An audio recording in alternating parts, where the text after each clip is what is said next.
ఇదేవాడు బాకీలు అయ్యి చాలా మంది నష్టపోయి ప్రాణాలు తీసుకునేవాడు కూడా ఉన్నారు. ఎందువల్ల అంటారు మరి? ఇప్పుడు ఈ ప్రభుత్వం తీసుకున్న నిర్ణయాల వల్ల అంటారా, లేదంటే కనుక రేట్ లేకపోవడం వల్ల అంటారా? ప్రభుత్వం ఏముంది, వ్యాపారస్తులు లేక ప్రభుత్వం అయినా ఏం చేస్తాడు, ఎక్స్పోర్ట్ ఉంటే ప్రభుత్వం అయినా చేయొచ్చు. ప్రభుత్వం కూడా ఎక్స్పోర్ట్ పెట్టాలిగా ముందు. ఎక్స్పోర్ట్ ఉంటే రేట్ ఉంటుందండి, ఎక్స్పోర్ట్ లేదు రేట్ లేదుగా. అదేమని వాళ్ళు అడుగుతుంటే ఎక్స్పోర్ట్ లేదు అంటున్నారు. మళ్ళీ మేము ఇక్కడ తీసుకెళ్ళినా వాడు 100కి 3 రూపాయలు కమిషన్ తీసుకుంటాడు. మొత్తం అన్ని కూలితో సహాయ టిక్కీ కూలితో సహాయ. అయినా మాకు ఏం గిట్టుబాటు ధర లేదుగా. గిట్టుబాటు ధర లేదు. రైతులు ఆత్మహత్య చేసుకోక ఏం చేస్తారు? ఎవడొచ్చినా రైతునే ఆగం చేస్తున్నారు, కానీ రైతులు బాగు చేసేవాడు ఎవరు లేడు. నేనున్నప్పుడు రైతులందరూ బ్రహ్మాండంగా ఉన్నారని చెప్పి జగన్మోహన్ రెడ్డి చెప్తున్నారు. ఆయన చెప్పుకోవడానికే పనికి వచ్చింది, చేయడానికి ఏమి లేదు. ఆయన చేసింది ఏమి లేదు, ఆడ కూడా ఆయన భాగాలు తీసింది ఏమి లేదు. ఆయన భాగాలు తీసి రాలేదేంటండి, రైతులందరూ బాగానే చేశాడుగా. రావాలిగా మరి, ఇప్పుడు గెలవాలిగా. మరి రైతులను బాగు చేశాడు, గెలవాలి కదా.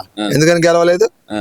అందుకే ఎందుకని అదంతా ఏం లేదు, ఇదంతా రాజకీయాల్లో సర్వసాధారణ. వాడు చేసిందే అందరూ చేశారనుకుంటారా? వాడు చేశాడు ఫస్ట్ లో, వాడు చేసింది అందరూ చేశారని ఎట్లా అనుకుంటారు?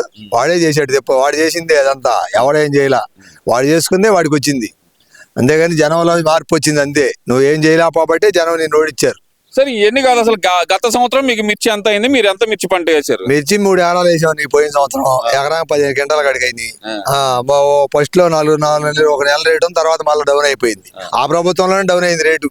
ఈ ప్రభుత్వం రాగానే డౌన్ కాలేదు. ఈ ప్రభుత్వం వచ్చినా తగ్గింది అంటాడు. ఆ ప్రభుత్వంలోనే డౌన్ అయింది. ఎంత కడికి అమ్మారు మీరు? ఫస్ట్ లో ఎంత అమ్మారు మీరు? చివరికి అమ్మాం.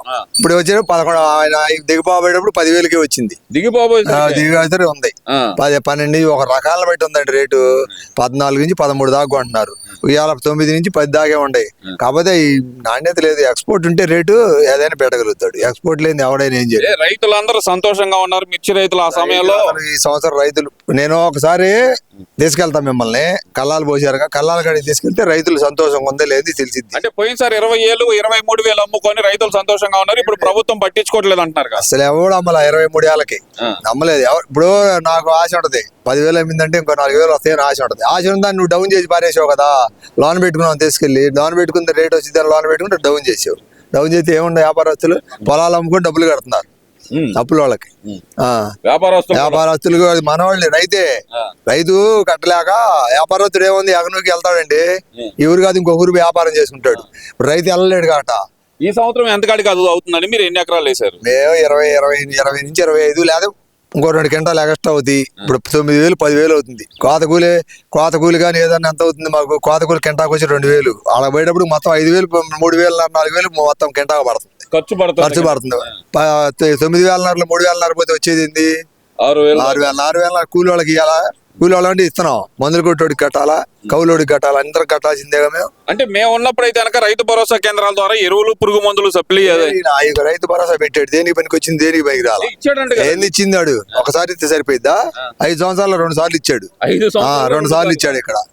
అంటే గతంలో మనకి ఇంజనీ లేదు, పోస్పేర్ ఇంజనీ లేదు, నీళ్లు పెట్టుకోవడానికి ఇంజన్ లేదా ప్రభుత్వంలో.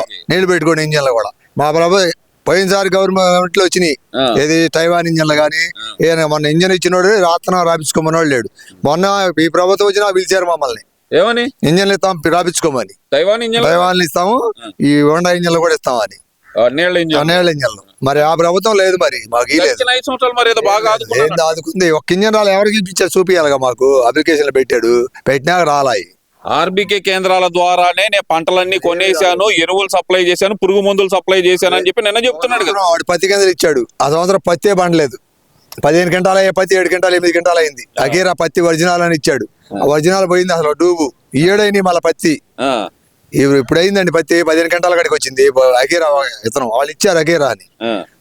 నోరనే పోయింది పత్తి ఆ సంవత్సరం. వాడేం విత్తనాలే మంచి ఇలా వాడు ఇచ్చినవి అన్ని డూబే. వాడు ఇచ్చినవి కూడా వాడే డూబు. ఇది ఈ ప్రభుత్వం ఏం చేయట్లా. కాకపోతే ఒక దళారే వ్యాపారస్తులు మోసం చేస్తున్నారు, తెలియట్లేదు ఏం చేస్తున్నారు. ఒక ఎక్స్పోర్ట్ అనేది ఉంటే మాకు రైతుకు పండుతుంది. రైతు బండి లేని ఎవడేంది అండి, ఎవడేం లేడు. వ్యాపారస్తుడైనా ఎవడు చేసినా మా రైతు బండి తినేగా. వాడు బురద పూసుకొని మట్టి పూసుకొని వాడు బండి ఇస్తున్నాడు. నువ్వు అడుగుకొని నీ రూపాయి నువ్వు తీసుకుంటావు. నువ్వే రూపాయి తీసుకుంటావు. ఈ రైతుకు పావలా కూడా మిగలలేదు. ఒకసారి మిగలలేదు. అంటే నేను అడగకూడని విషయాలు ఏంటంటే కనుక కొన్ని అడగకూడదు అనుకుంటున్నాను. రైతు భరోసా కేంద్రాల ద్వారా పంటలన్నీ కొనేసాను నేను అంటే, అది శనగల దగ్గర నుంచి ఒడ్ల దగ్గర నుంచి మిర్చి పంటకు కూడా నేను నెంబర్ ఇచ్చి మరీ కొనిపించాను అంటున్నాను. ఎవడే లేదండి. పోయిన సంవత్సరం నేను ఈ సంవత్సరం వేసుకున్నారు మెనూలు. మొక్కజొన్న వేసారు. ఒకటి కొన్నాడు చూపిమని. పోయిన సంవత్సరం 4 వేసారు మొక్కజొన్న. ఎవడో కొనలా వాడు.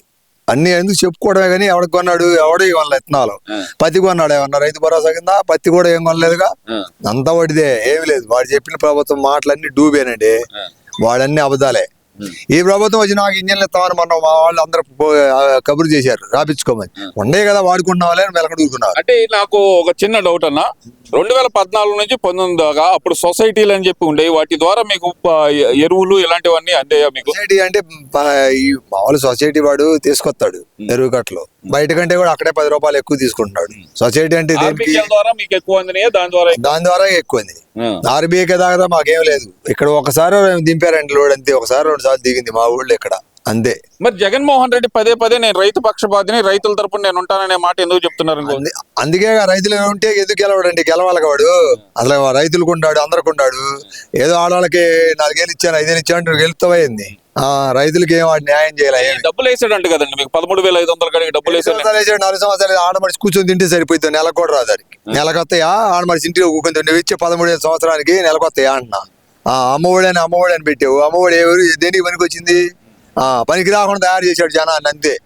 ఈ డబ్బులు ఇచ్చి పనికి రాకుండా తయారు చేశాడు. మరి ఇప్పుడు చంద్రబాబు నాయుడు అంతకు మించి హామీలు ఇచ్చి ఒక్కటి కూడా అమలు చేయట్లేదు. చేస్తాడండి వాడు, ఈడిచ్చి నీ కట్టాలిగా. ఇప్పుడు ఈడు చేసి నీ మొత్తం సర్దుకుంటూ వస్తున్నాడు వాడు, చేస్తాడు. చేయకపోతే ఈడి పరిస్థితి కూడా రేపు అంతే ఉంటది. రైతులకు 20,000 ఇస్తా అన్నాడు, అది కూడా ఓట్లు ఇస్తాడు.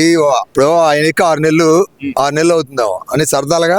నువ్వు కుటుంబం అన్నాక అన్ని సరుకులు తెచ్చుకుంటే అన్నం వండుకొని తింటావు, కానీ అన్న చేయ సరుకులు ఏంటి, అన్నం తినలేవుగా. వాడు సర్దుకుంటూ వస్తున్నాడు, పైనుంచి ఇస్తాడు. ఈ సంవత్సరాలు పోయేటప్పటికి ఇస్తాడు. ఈ 4 సంవత్సరాలు వాడు కూడా ఇవ్వలేదనుకో, వాడిని కూడా గెలిపేది జనం. వాడేం చేయలా, ఈడు ఇస్తానని హామీ ఇచ్చి గెలిచాడు. ఈడు కూడా ఇస్తే గెలుస్తాడు వచ్చే సంవత్సరం. ఈ పొద్దు ఈడైనా గెలవడం. నువ్వు ఈ బాబట్టే గెలవలేదు కదా పోయిన సంవత్సరం. నువ్వేదో ఆడవాళ్ళకి 4 ఏళ్ళు వేసాను, 13 ఏళ్ళు వేసాను అంటే గెలుస్తావైంది. వారిని ఆటోల వాళ్ళ దగ్గర దింగావు, బస్సు ఛార్జీల వాళ్ళ దగ్గర దింగావు, మొత్తం క్వార్టర్ 150 రూపాయలు, 600 దింగావు, అన్నీ దింగుతానే ఉంటే ఇచ్చావు. నువ్వు ఎవడికి ఇలా మా డబ్బులు మాకే పెట్టావు. తాగుబోతోడి వాళ్ళు ఎంత, వాడు రోజుకి 450 అయితే 600 అయితే 300 రూపాయలు వాడికే పోతుంది తాగడానికి. 150 ఇప్పుడు ఇవాళ 150 అమ్ముతుంది. ఇవాళ 150 తాగి మెలకుండా 500 ఇంటికి తీసుకుపోతున్నాడు. మరి 600 350 వాడే దింగాడుగా పోయినసారి. జగన్మోహన్ రెడ్డి అంటుంది ఏంటంటే, నేను రైతుల కోసం ఎప్పుడు రైతు పక్షపాతిగా ఉంటాను, ఇప్పుడు ప్రజల తరపున పోరాటానికి నేను మళ్ళీ జనాల్లోకి వస్తాను అంటున్నాడు. అంతా పడితే రానీరు, జనం పిచ్చోళ్ళు ఏం కావద్దు నీకు. జనానికి అన్నా క్యాంటీన్ తీసేసి మొత్తం తీసేసావు. మొత్తం తీసేసి నిన్ను లోనికి ప్రయత్నం, నిన్ను ప్రభుత్వం రానిచ్చిద్ది అయింది. జనం వేస్తారు నీ ఓట్లు. జనం వస్తానంటే సరిపోయింది, నీ ఇష్టమైన అయింది. వస్తానంటే ఏమన్నా చంపేస్తావు, ఎంతమందిని చంపుతావు నువ్వు రావడానికి. అది ఆడేం రాడు. Thank you.